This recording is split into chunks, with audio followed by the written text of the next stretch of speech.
Ciudadanos de Gotham, buenos días, buenas tardes, buenas noches, lo que corresponda a todos y a todas. ¿Cómo estáis? Bien, yo espero que sí, que por lo menos lo mejor posible.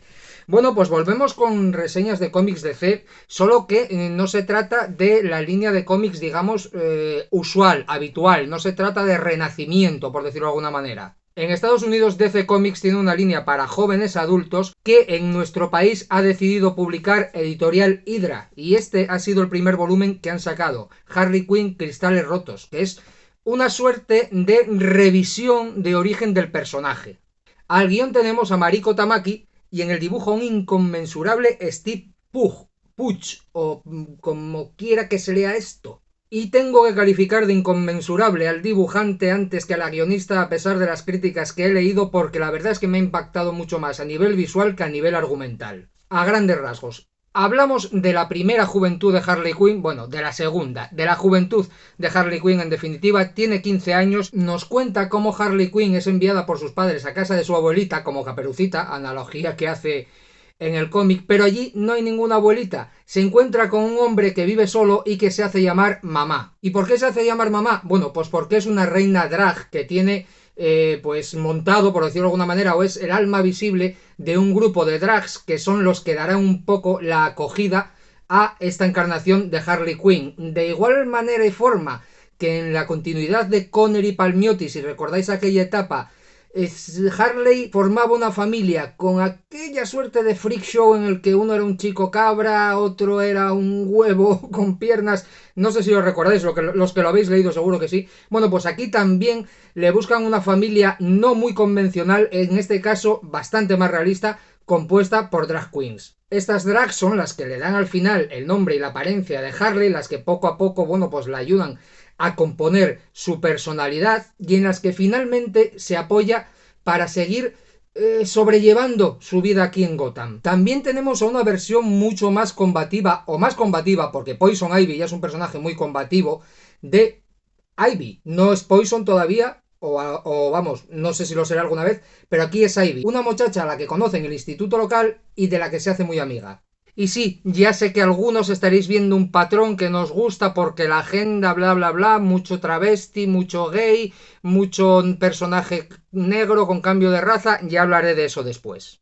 Cómo no, también tenemos a la versión de Joker de este universo, de esta realidad, de esta historia, que es ni más ni menos que un tipo con una máscara, como podéis ver, y una sonrisa pintada, es decir, no es ningún tipo de maníaco, bueno, maníaco sí, pero no es ningún tipo de ser deformado, ni con la cara blanca por un accidente químico, etcétera, etcétera, etcétera. La historia, con clarísimos tintes sociales, de hecho es una historia muy social, gira en torno a la gentrificación. Para los que no estéis familiarizados con este palabra, la gentrificación es la costumbre de los ricos de coger y poner edificios enormes donde antes había casas y vivía gente humilde. Bueno, pues va un poco de eso, de cómo Harley ve cómo ese barrio que acaba de tomar como suyo o de hacerle en cierta manera hija adoptiva de allí se va a ir al carajo por una corporación megapoderosa que quiere especular, vamos, que no tiene nada, desgraciadamente, de inverosímil. A ratos también tenemos flashbacks en los que Harley nos cuenta cómo era de niña y bueno, cómo un poco llegó a ser la Harley que todos conocemos, porque al fin y al cabo,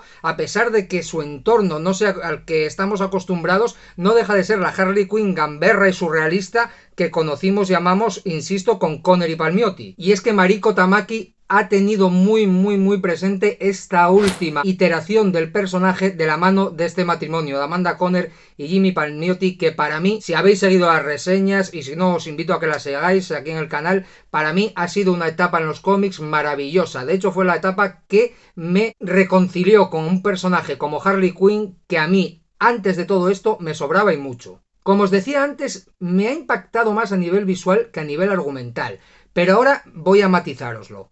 Y de paso entronco con lo de la agenda, bla bla bla bla bla y todo esto. Veréis, tengo 45 años y aun a pesar de que afortunadamente me relaciono básicamente con gente más joven que yo, tengo 45 putos años.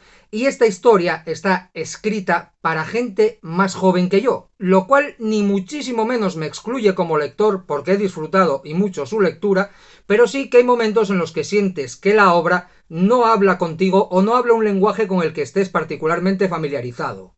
pero a ver si me logro explicar bien. No era como cuando yo a mi abuelo le ponía música de Iron Maiden y ponía una cara como diciendo, pero qué infierno se acaba de desatar. No, yo lo entiendo perfectamente. Tengo 45 años, pero no soy imbécil ni tengo ningún tipo de retraso. Simplemente se hablan de unas temáticas a las que, por desgracia, la gente de nuestra edad no estamos acostumbrados. Y aquí es donde entro dentro del tema de los cambios de raza, de la diversidad sexual, etcétera, etcétera, etcétera, que ya sé que a más de a uno les suena a agenda, agenda, agenda. Vale.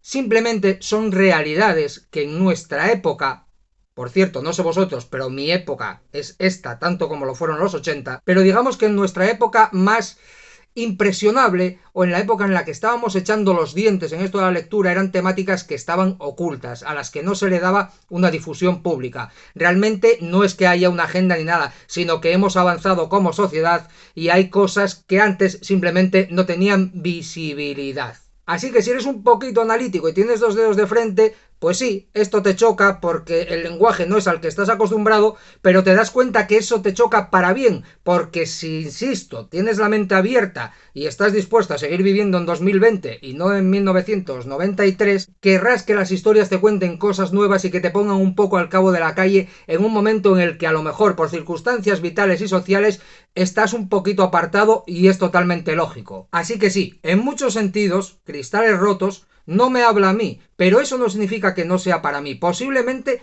para mí sea mucho mejor que para una persona de 17 años. Porque a mí me puede contar cosas que yo quizás no tenga tan presentes, pero que esa persona de 17 años simplemente las tenga ya por cotidianas. Con lo cual, esta lectura o esta reseña no puede prescindir del sesgo de la edad. La propia naturaleza de esta colección así lo indica. Cuando dice que es para jóvenes adultos, no es que te esté diciendo lárgate viejo, sino que tiene una perspectiva mucho más contemporánea o mucho más actual o con el pie más en la actualidad del que lo pueda tener una persona que ya tiene una edad, bueno, pues superior. En tus manos está si ese sesgo es bueno o malo. Para mí es algo muy positivo. Es como cuando de vez en cuando, que lo hago, me pongo a leer cuentos para niños y me lo paso como Dios, porque me encanta ese despliegue de fantasía y ese mundo en el que entro muy de vez en cuando tengo la ocasión de coger uno y en el que hacía muchísimos años que no entraba. Pues esto igual, en un universo como el nuestro, en el que todo es exactamente los mismos, los personajes son arquetipos inamovibles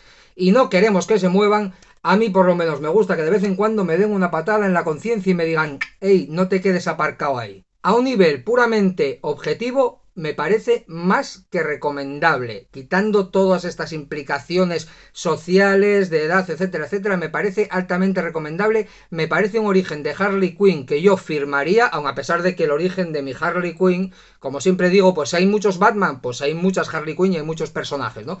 Mi origen de Harley Quinn está en Amor Loco, de Paul Dini. Eso no me lo va a quitar nadie tampoco, pero yo este origen de Harley Quinn lo compro y me ha encantado y yo lo recomiendo a cualquier persona que esté interesada en este personaje, bien sea por el cine o bien sea porque quiere profundizar en ella. Pero como os digo, a nivel gráfico me parece que está, pero un paso por encima, incluso del literario. Steve Pugh, tengo que mirar el apellido porque no sé cómo es, Puch, este señor está absolutamente genial, me parece formidable cómo dibuja, cómo compone, cómo pinta más que dibujar, ¿no?